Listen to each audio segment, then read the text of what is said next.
Hello, my name is Daniel Jackman with the Flowserve Corporation, and I'd like to show you how to install an analog output board in a Logix 3200 positioner. This is applicable to the 3200 IQ and MD series positioners. First, obviously, you'll need this analog output board. This can be ordered anytime after installation of the positioner. As a clarification, installing this board doesn't violate any certifications that this positioner is associated with. So we do recommend that you remove the power from this device before installing the board. As you can see, I already have my main cover off, and I've taken off my PCB cover, which is right here, that would normally just sit right here with these 3 screws.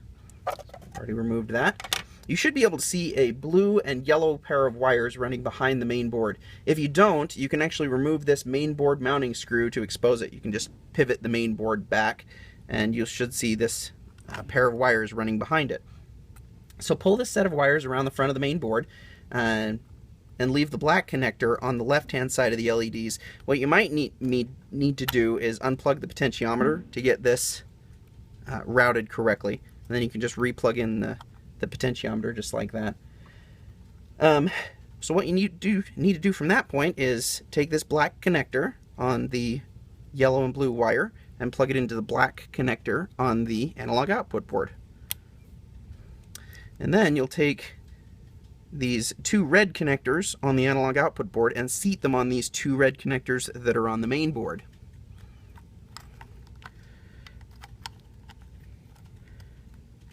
Sometimes it takes just a little to get it oriented. And then press down firmly to make sure that you seat both of those connectors on there.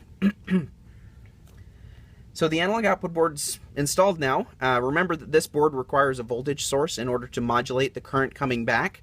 So make sure that you supply it with a 24-volt power supply, which is independent from the source that you're powering the positioner with, the command that you're giving the positioner.